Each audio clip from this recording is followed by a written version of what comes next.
The Australian Radiation Protection Nuclear Safety Agency, ARPANSA, is the government agency which sets the safety standard for human exposure to wireless radiation. ARPANSA has published new advice, updated in June 2013, to help reduce children's exposure to wireless radiation. Their Fact Sheet 14 states, due to the lack of scientific evidence on mobile and cordless phone use by children, ARPANSA recommends that parents encourage their children to limit their exposure. Many other household wireless devices use radio frequency electromagnetic energy to communicate, including wireless computer networks. Currently, standards are only based on thermal effects. This protects humans against heating injury in a short period of time, like a microwave oven. However, ARPANSA's previous Fact Sheet 13 states, some research has indicated that non-thermal effects resulting from low-level RF exposure may also occur. However, the existence of these effects and their implications has not been sufficiently established to allow for them in the standard. Because the current safety standards do not account for any long-term biological effects from prolonged low-level exposure, we should be taking ARPANSA's practical advice to reduce exposure to children. Scientists know that wireless radiation from mobile phones penetrates the human body. Children are also more vulnerable since they have thinner skulls, and their developing cells will have a longer lifetime of exposure than adults today. ARPANSA acknowledges that the technology is very new, and it is impossible to be completely sure there isn't some risk. This is particularly true for children, where there is little research evidence.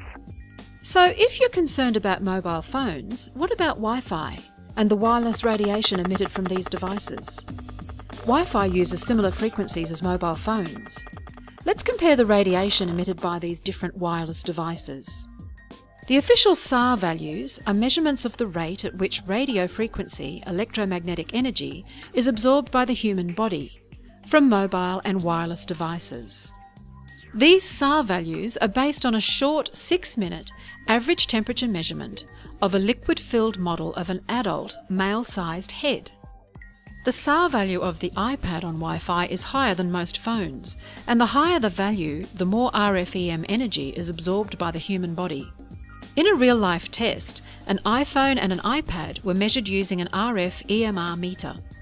First, the iPhone. A call was put through, and the measurement was taken on talk mode.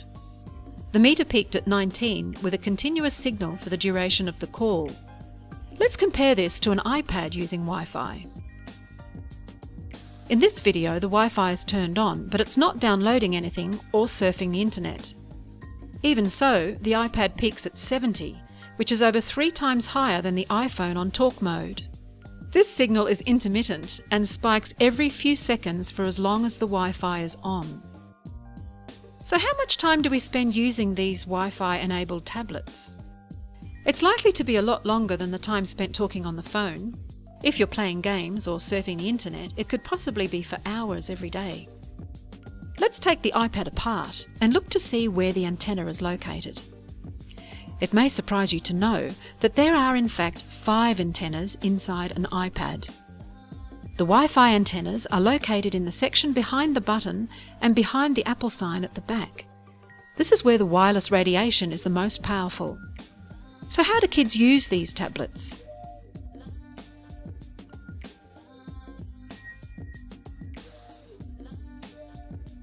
Let's just review this. An iPad using Wi-Fi puts out pulses of wireless radiation at peak levels higher than an iPhone on talk mode. It does this even when you aren't surfing the internet. The official SAR value for an iPad is higher than most phones. The antennas are in places that can be in contact with the body, including reproductive organs. At present, scientists have no idea what will happen when exposures will last for a lifetime. Yet schools are introducing tablets and other Wi-Fi enabled devices to children at an increasingly earlier age. Mobile apps for school children have also been produced by education departments. Is this what we want our children to be exposed to for extended periods of time? At home, parents can follow ARPANSA's advice and take steps to reduce exposure. At school, however, parents and children are not being given a choice, and children are being exposed involuntarily. ARPANSA states that ARPANSA does not regulate policy in the education department. It is up to schools to apply the precautionary minimisation requirement in the ARPANSA standard as they see fit. The education departments say they are within ARPANSA's standards, yet keep in mind, these standards only protect against short-term heating injury measured using a liquid-filled model. So who exactly is taking responsibility to protect children's long-term health which may be affected from prolonged low-level exposure to wireless technologies? Technologies that are currently being promoted and mandated in schools. In 2011, the World Health Organization's International Agency for Research on Cancer classified all radiofrequency electromagnetic fields as possibly carcinogenic to humans. All radiofrequency wireless technologies are now considered as a possible cancer-causing agent, and not just mobile phones. This is the same category as lead, DDT, exhaust fumes and chloroform. So, the standards only account for short-term heating injury. Schools say they are compliant with this standard. ARPANSA acknowledges that non-thermal effects may occur, and they have issued advice on how to reduce exposure. However, ARPANSA says they don't regulate policy for Wi-Fi use in schools. The World Health Organization has classified all radiofrequency electromagnetic fields as possibly carcinogenic to humans. But the standards only account for short-term heating injury, and schools say they are compliant with this standard. In line with this classification and the advice in ARPANSA's Fact Sheet 14, shouldn't schools be taking steps to protect children's long-term health? Other countries have issued similar advice, such as Canada, the UK and France. The French National Assembly voted in March 2013 to use hardwired connections in schools and not Wi-Fi.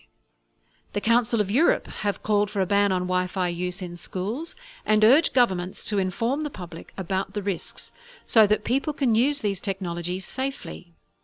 The German government recommends against the installation of Wi-Fi in schools, and the Russian National Committee on Non-Ionizing Radiation, which is equivalent to ARPANSA, warns against the use of wireless communications in schools. ARPANSA's Fact Sheet 14 says, The most effective way to reduce the exposure is to increase the distance between your mobile phone and your head or body. You can do this by using a wired earpiece, microphone or hands-free, using the phone on speaker mode, texting rather than talking, keeping the phone a distance from the body as recommended in your phone's user manual. Reduce your exposure time by keeping voice calls short, avoiding using your phone in poor signal areas such as lifts and moving vehicles.